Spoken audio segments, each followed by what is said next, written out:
Hello, I believe I'm live. I've never done this before, but I am at the SEA-TAC airport. You can see it here.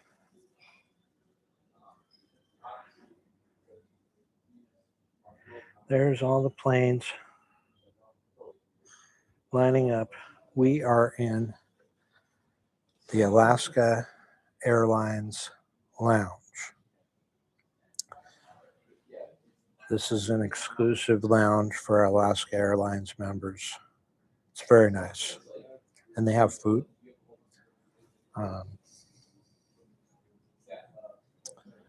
Meatballs and salmon. At least that's what I'm having. Welcome to anybody who's joining this stream. I just wanted to do a quick check-in to update what's happening. I've had requests to do many videos. I am working on that. I am flying to a place that we call WYDAHO. What is WYDAHO, you ask? Well, WYDAHO is on the border of Wyoming and Idaho in a land called Teutonia. And it's a very special place. Biggest city is Jackson, Wyoming. And it's in the Teton National Park, which is the southern portion of Yellowstone National Park. It's very beautiful, and there's lots of wildlife. It's the biggest national park area continuously in the lower 48. And I'm going there to visit with a friend. It's my birthday. I will be turning 55 on January 18th, which is Sunday. And in Jackson, they have a place called Snow King Resort. And at the top of the mountain, they built a new observatory. And I watched them build this over the last couple of years. It took a couple of years because you can only build in the summer when it's able to be, accessed with trucks and stuff up the mountain. And they only have a couple months to build during those summer months, like July, August, September. So they finally got it done. It's open, and I'm going to go there on my birthday, and I'm going to try to watch the stars from the top of the observatory. The top of the mountain, it's about, I think it's about 10,000 feet, at least, where the top of Snow King Mountain is. Somebody can look that up. So I'm also going to see my friend, Will. We've been friends for at least, I'd say, 27 years. It's a long time. And he is my Red State correspondent. And I'm hoping to make a video with him there in WYDAHO. And we're going to travel up to some hot springs too, up in near Bozeman, Montana. And the video I want to make with him is going to be about his experience moving to the Red States. I have a lot of friends who have moved from the liberal city of Seattle. People are trying to get out. They think it's the apocalypse, and or they just get tired of it. SEA-TAC Airport is a madhouse. If you've ever been here, it's so different when you land in Jackson or Idaho Falls, another place you can fly into over there. It's like two totally different worlds. But I have a lot of friends that have moved out, and they thought that, you know, life was going to be better over there. And in some ways it is. Some ways it's not. I'm still here. There's lots of reasons people move out. Sometimes it's because they can, you know, to get someplace quieter, more in nature. I haven't really been able to yet, but I have a lot of dreams of moving to a lot of places. You know, I kind of want to be mobile. That's my goal. And I really like Anchorage, Alaska. Jackson, Wyoming is really nice too. And I also like the Oregon coast, even though it's another blue state, you know. But I'll tell you something about these blue states. Washington, Oregon. I don't know if you can see this, but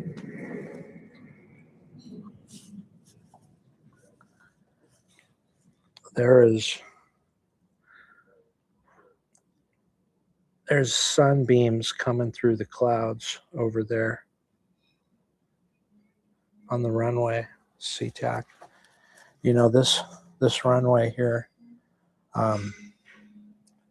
is built on top of my grandparents' farm, the third runway at SEA-TAC. I grew up pulling weeds out there, watching the planes take off, working on the farm. And, you know, in spite of the politics, you know, one thing about Washington so far, at least, is that there's no income tax in Washington. Just like Wyoming also doesn't have an income tax. And this is why you have the super rich that live in these places. But it's beautiful. You know, you really can't beat Washington State, except for Alaska. Alaska beats Washington State. Oregon coast is amazing. And the people are really great. You know, this is another thing that I tell my friends that move to the red states, is that there's far more conservatives in Washington State than any of those red states. I mean, except for maybe Florida, that has a huge population. But there's great people in Washington States and Oregon, and even some of the liberals, believe it or not. I do believe we're all in this together. And that's what my content aims to show. And so hopefully I can interview Will. And I think that one's going to be called Red State Blues. And it's going to be about his experiences. He's been, he was married when he moved there. What's it say? And he got divorced. Then he got married again. And he got divorced again. So one of my favorite sayings is, this time it's different until it's not. And you just bang your head, you know, and you're just like, what happened? I thought I had this shit figured out, and then you didn't.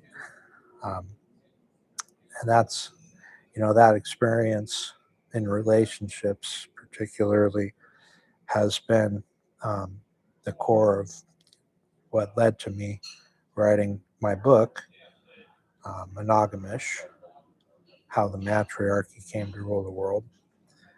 And I'm working on getting that published as soon as possible. It's done being written. For the most part, I can, edit it. It's probably too big. It's a textbook. I've got about 700 pages of material. That's why I call it a textbook. It is an explanation of what happened to relationships in the modern world. We all know something happened, and a lot of people are debating it, what caused it. I have at least one video so far that explains what caused it. But I hope to be somewhat authoritative in my book, at least, of explaining the full problem of what has caused modern relationships to change, what I call the monogamish matriarchy. We have to have a word for it. That's part of the problem. We don't have a word for it. And so my content is, the reason why I'm interviewing these people is a attempt to show how it's affecting all kinds of different people from all kinds of different area, spectrums of humanity. And being here at SEA-TAC, boy, you really see the spectrum of humanity. It's a trip. This is one of those monster international airports. But we're all affected, and I see this everywhere I go. And this relationship change that's happened has led to what we're now terming the loneliness epidemic, which is this new way of living where we're not so connected in the family way anymore, but we're connected in all these technological ways, but not in community, and how to thrive in that, make the best out of this new world that I call monogamish that we're living in. And so it's happening in the red states. I can tell you, give you a little hint about what you're going to see in that video with Will. And I'm trying to make all of these videos so that they follow the rules of YouTube, the community guidelines. And I'm still really working to make sure that I understand those thoroughly. I'm also planning more videos. I get requests. Somebody said, why don't you make a video, another one on feminism? Okay. Well, they're all kind of, about that and how it's affecting the world. But I do have, these are kind of this is my pre-planning stage here with my notes in my Apple. I started on that, basically get the script going. And the next one I'm working on is with Will right now. The Red State is no different, is what its working title. I also have another one I've been working on. I wanted to get out before I left, but I couldn't, called Walking on Eggshells. If you've listened to my recent video, you might know what inspired that. But I hope to make a video on that concept of walking on eggshells. Is this state of confusion and anxiety and uncertainty that a lot of us are living in. It's very, and it is a symptom of toxic relationships. Yeah, so that's a big one that I'm working on. And I also have another one planned that I'm working on called the gender gap. And what that is I think in my video of with Paris and Diana, it kind of exposed that. The thing is the men are looking over here for this feminine woman that doesn't really exist, and the women are looking over here for this their high value man that also doesn't exist, really. So we're really looking past each other as a product of our siloed existences in this technological world. And men aren't really seeing real women that they can connect with, and women aren't really seeing real men that they can connect with. So that's a misconnection. So I call that the gender gap. That's a kind of a new concept I'm working on.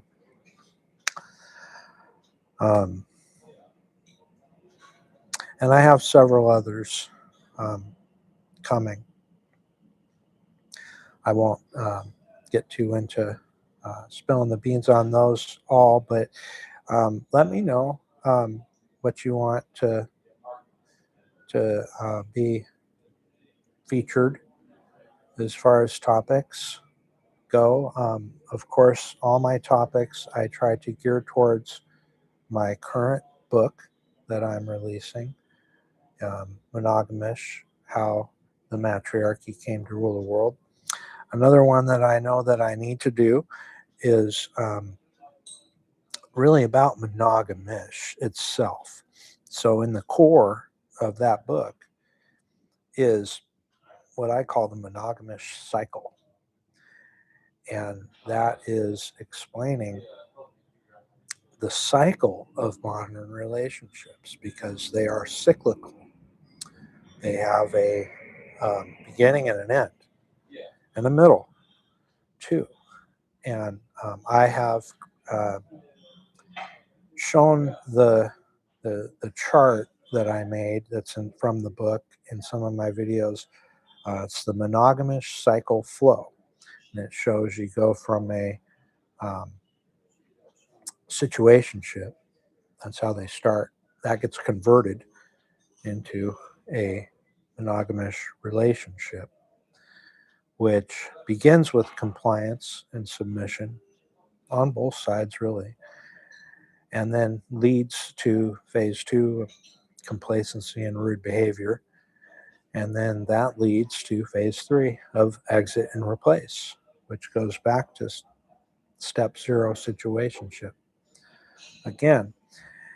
So I've developed these 4 phases to describe modern relationships. And within those 4 phases is 12 steps. That's actually within the 3 phases. Remember, the 4th phase I call phase 0 is the situationship. But the 3 phases of the relationship cycle, I have that broken down into 12 unique steps. And the book goes over each of those 12 steps and what is the typical pattern of a modern relationship. So I'll probably be making some videos specifically on that subject, those 4 phases and those 12 steps. You can look for that too. All right. Well, I'm glad that I could be here, update you. I hope this video went well.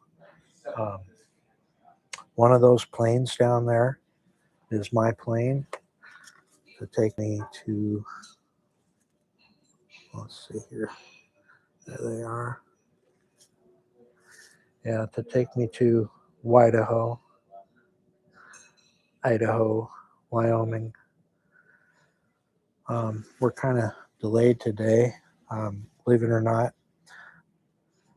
I made it through airport security in like less than 10 minutes. I mean, I don't know what's going on down there, but a lot of times there's a line of like 5,000 people.